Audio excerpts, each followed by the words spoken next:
Okay, so good day class, no? So, our topic for today will be Cramer's Rule. Okay, so ano nga ba tong Cramer's Rule na to? Okay, so first, introduction muna tayo. So, it is a system of linear equation is just a set of two or more linear equations. Okay, ito pala yung system of a linear equation na set ng two or pwedeng mas marami pa ng linear equations. For example, ito yung meron two linear equations, no? Which is yung x plus y is equal to 6 or pwede ding negative 3x plus y is equal to 2. So, together, they are the system of linear equations. So, ganyan lang ganyan lang kasimple yung linear equations, no? Okay. So, ano nga ba tong Cramer's Rule? Cramer's Rule is an explicit formula for the solution of the system of linear equations with as many equations as unknowns. Okay, valid whenever the system has unique solution. Okay, so itong Cramer's Rule, kaya daw niya mag-solve ng mga variables, no? Or ng mga unknowns. Basta, kung ilan yung unknowns, ganun din dapat yung dami ng equations. Kaya niyang isolve yan. Okay, so it expresses the solution in terms of determinants of the coefficient matrix and of a matrices obtained from it by replacing one column and by a column vector of a right-hand sided of the equations. So, ibig sabihin, gagamitin natin yung pagkuha ng determinants para makuha yung mga values ng mga unknowns, no? Okay. So, dito muna tayo sa example number 1. So, gamitin na natin yung ating binigay na example na linear equations, no? So, let's say solve for the value of x and y, which is the equations are x plus y is equal to 6 and the second equation will be negative 3x plus y is equal to 2. Okay, so ang ating system of equations, ito yan. So yan, kaya ito na lang din nilagay dyan, no? Si x plus y is equal to 6, negative 3x plus y is equal to 2. Take note lang ha, bago nyo ilagay sa system of equations, lagi nyo i-arrange yan. So, for example, sa unang mga variables is yung x. Dapat dito yung una din ay si x. Para hindi kayo malito. So, pangalawa naman si y, na pangalawa din si y. Kasi may times na hindi yan magkatapat. So, aayusin nyo lang naman yan. So, di naman siya ganun kasimple. Okay? So, next, kunin naman natin yung coefficient matrix determinant. So, kunin natin yung mga values ng mga coefficient ng ating equation and ayusin natin siya in matrix form. Okay, for this one, so ang ating coefficient matrix determinant will be 1 since yung x natin dito ay 1 and yung y natin dito ay 1. Dito naman, negative 3x, so negative 3 and yung y natin is equal sa 1. Okay, then after that, kunin naman din natin yung answer column, which is yung mga walang kasamang variable or yung nasa right side, no? Which is yung 6 and 2. Ayan, so answer column. Then dito naman tayo sa dx. Ang dx naman is yung coefficient determinant with answer column values in x column. So ibig sabihin pala, ito yung coefficient determinant na papalitan daw natin ng answer column yung mga nasa x. So, for example, di ba ito ang ating determinant, no? Which is yung 1 and negative 3 yung x, and yung 1 and 1 yung y. So, papalitan daw natin ng answer column, which is itong 6 and 2, lahat nung nasa value ng x column. Kaya, itong 6, 2 napunta sa x column, and yung y, same pa rin. Ako ha? And, ganun din sa dy. Coefficient of determinant with answer column values in y column. So, ibig sabihin, lahat ng value sa y is papalitan natin ng answer column. Dito, di ba yung x natin in 1 and negative 3. So, yung y naman natin, papalitan naman natin ng 6 and 2. Okay. So, after nyan, kunin natin yung mga determinants. Kunin natin yung mga determinants. Okay, so pag ako na determinants, pwede na natin kunin yung value ng x. So, para makuha natin yung value ng x, no? Ang gagawin lang natin dyan, i-divide natin si dx kay t. Which is yung, divide natin si dx kay coefficient matrix determinant. And for the y, ganun din. So, instead of dx, dy naman over d. So, ganun lang. So, pag nag-z, dz over d. So, pare-pareho lang. No? I-divide lang natin yung determinants ng mga coefficient determinant dun sa yung original natin ng determinant. Okay, sige. Try natin siyang i-solve, no? Okay, since nakuha naman na natin yung d, no? Which is yung Write ko lang 1, negative 3, 1, then 1. Okay? Then yung dx naman natin, so papalitan natin ng answer column yung x, magiging 6 and 2, and 1 and negative 3. So dy naman, so 1 and negative 3, ay wait lang, error pala ako, sorry.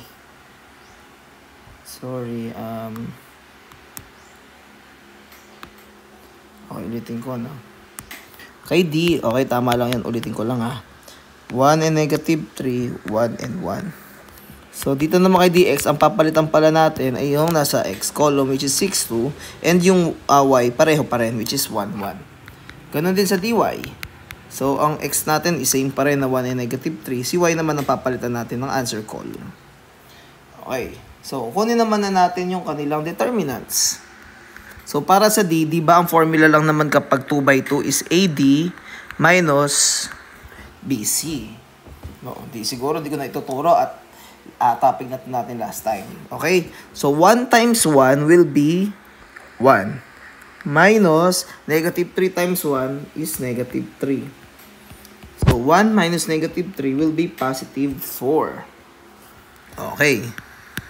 Kay dx naman, 6 times 1 is 6, minus 2 times 1 is 2. Therefore, the answer should be 4 also. And kay dy, so 1 times 2 is 2. So, minus negative 3 times 6 is negative 18. So, 2 minus negative 18 magiging positive. So, magiging 20. Okay. So, solve for the value of x, which is dx over d, yan. Okay, which is 4 over 4. The answer should be 1. And para naman sa y, dy over d is equals to 20 over 4. The answer should be 5. Okay, so to check that, i-substitute natin yung mga value ng x na 1 and yung y na 5 dun sa ating equations. Then, check natin kung magtutugma. Let's say, sa first equation natin, which is x plus y is equals to 6. So, instead na x, gawin natin 1 plus 5 is equals to 6. So, tama, nagtugma. And para mas accurate pa, isolve din natin sa pangalawa. So, negative 3 times 1 plus 5 is equals to 2. Tingnan nga natin, negative 3 times 1 is negative 3 plus 5. The answer should be 2. So, tumugma naman. So, nakuha naman natin yung value ng x and y, which is yung 1 for the x and y is 5. So, ganyan lang siya kasimple. So, gamitin, no? Okay, dito naman tayo sa number 2. Here tayo natin mag-solve. If 3p minus 2q is equals to 4, and 7p minus 3q is 1, then what is 4p minus 5q is equals to, okay, ano nga ba ang value ng 4p minus 5q? So, before that, kailangan muna natin ma-solve yung values ng unknowns, which is yung p and q. Okay, so ayusin muna natin yan. So, yung first equation natin is 3p minus 2q is equals to 4. And 7p minus 3q is equals to 1. So, if ever na itatanong nyo man, kung sakali, pwede naman magkapalit yan. Let's say, yung first equation natin is 7p and minus 3q is equals to 1. Second equation, 3p minus 2q is equals to 4. Okay lang magkapalit. Basta pag inayos nyo, tapat lang yung p, q, and yung answer column natin. And ganun din sa iba, no? Okay. Take note lang din, yung ating answer column should be on the right side also. So, for example lang, ang binigay sa atin is 3p minus 2q minus 4 is equal to 0. No? Aayusin nyo yan, ililipat nyo muna siya dyan. Malinaw? So, ganun din sa iba. Lagi nyo din siyang ililipat. Basta yung answer column should be on the right side. Okay. So, punta muna tayo dun sa coefficient, determinant. So, which be 3 minus 2, 3. So, yung answer column natin is 4 and 1. Okay? Then, doon naman tayo instead na dx, dp. So, di ba papalitan natin lahat ng answer column, lahat ng nasa p, which is yung 7 and 3. So, 4, 1, negative 2, and negative 3. Doon naman tayo sa dq. No? So, lahat ng Q yung papalitan natin. So, magiging 3, 7, and 4, 1. Okay, so solve muna natin yung D, no? Which is, so AD minus BC. So, 3 times negative 3 is negative 9. Minus 7 times negative 2 is negative 14. So, negative 9 minus negative 14. So, positive 5. Okay? Dito naman tayo sa DP. So, 4 times negative 3 is negative 12. Minus 1 times negative 2 is negative 2. The answer should be negative 10. And for the DQ, so 3 times 1 is 3. Minus 7 times 4 is 28. So the answer should be negative 25. So to solve for the P, no? dP over D. Sorry, Pito. Which is negative 10 over 5 or negative 2. Okay? Then, sa Q naman natin is dQ over D, which is negative 25 over 5. The answer is negative 5. Okay. So, try muna natin siya i-check, no, kung tama bago natin i-solve yung pinaka-question. So, yung hindi answer tong P and Q, no, ang hinahanap dito is 4P minus 5Q. Okay, so check natin. So, 3 times P, which is negative 2, minus 2 times negative 5 should be 4. 3 times negative 2 is negative 6. Negative 2 times negative 5 is positive 10. So, tama na, positive 4 yung answer. And sa equation 2 tayo, 7 times negative 2 minus 3 times negative 5 is equals to 1. So, 7 times negative 2 is negative 14, will be positive 15 is equals to 1. So, tama. Okay. So, para solve natin, so 4P, which is negative 2, minus 5 times negative 5 is equals to what? Okay? So, 4 times negative 2 is negative 8. Negative 5 times negative 5 is positive 25. Therefore, the answer should be positive 17. And that is our final answer. Ganun lang siya kasimple. Sana naintindihan nyo, no? Okay, last problem. Solve for the values of x, y, and z. Let's say y plus 2x plus z is equal to 3. X minus y minus z is equal to 0. And third equation is x plus z plus y is equal to 2y is equal to 0. So first, ayusin muna natin siya, no? Sabi ko nga, lagi dapat tapat-tapat. So, unahin ko na yung mga x, next yung followed by y, and then z. Okay? So, magiging 2x plus y plus z is equals to 3. Then, x minus y minus z is equals to 0. Then, x plus 2y plus z is equals to 0. Okay? Then, kunin natin yung coefficient determinant, no? Which is yung D. Matrix form, which is 2, 1, 1, 1, negative 1, and negative 1.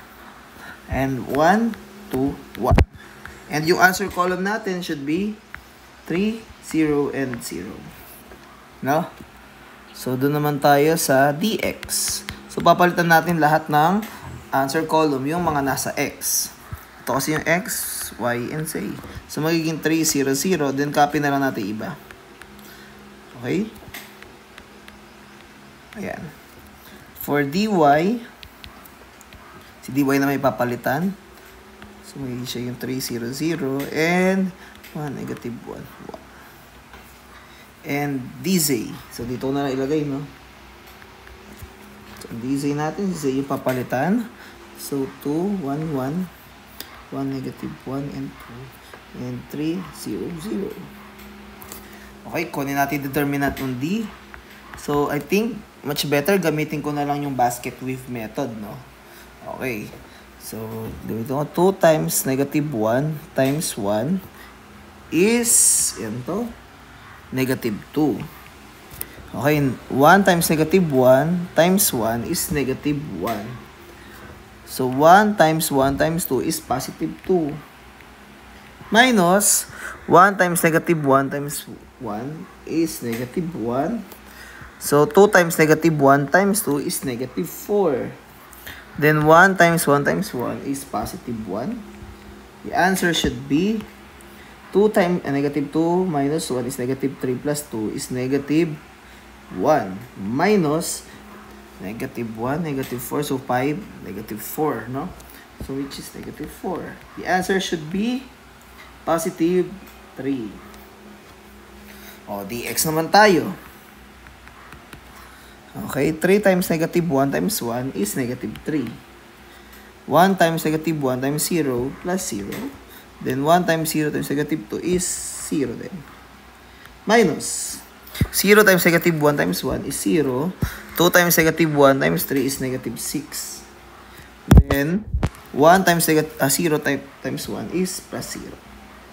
Solve natin, negative 3 minus negative 6. So, tama ba na positive 3 also? And dy, 2 times 0 times 1 is 0. 3 times negative 1 times 1 is negative 3. Then 1 times 1 times 0 is positive 0. Positive 0. So, plus 0 pala. Sorry. 1 times 0 times 1 is 0. 0 times negative 1 times 2 is 0. And 1 times 1 times 3 is positive 3. Okay? So, negative 3 minus 3, which is negative 6. And doon naman tayo sa DZ. So, 2 times 1 times 0 is 0. 1 times 0 times, 1 is 0. Then, 3 times 1 and 2, which is positive 6. Minus 1 times negative 1 times negative 3. Positive 3 is negative 3. So, 1 times 0, okay, 0 na to. And 0 times, kahit ilan pa yan, 0 pa din. The answer should be 6 minus negative 3 equals to positive 9. Okay, solve natin muna yung x. X should be 3 divided by 3 is 1. For dy is negative 6 over 3 is negative 2. And for the z is 9 over 3 is equals to 3. Okay, to check muna, substitute natin siguro, no, one of those, no. Try natin sa first equation. So, yung y na negative 2 plus 2 times 1 plus 3 is equals to 3. So, negative 2 plus 2 plus 3. So, negative 2 plus 2 is 0, plus 3 is 3. So, tama na 3 equals 3 yan. Okay, second equation. So, bali magiging 1 minus negative 2 plus 3 is equals to 0. So, minus 3 pala to. 1 plus 2 is 3. Minus 3 is equals to 0. So, tama. Okay. So, di ko na check sa pangatlo. I think tama naman na yung answer natin. Which is x is 1, y is equals to negative 2, and z is equals to positive 3. And that is our final answer. So, yan lang muna ang topic natin for today. And ito, sana naintindihan nyo. And this is our homework number 3. And the deadline should be next week, no? So, Friday na lang ulit, no? Pasa nyo na lang sa akin. So, yun lang. And have a good day.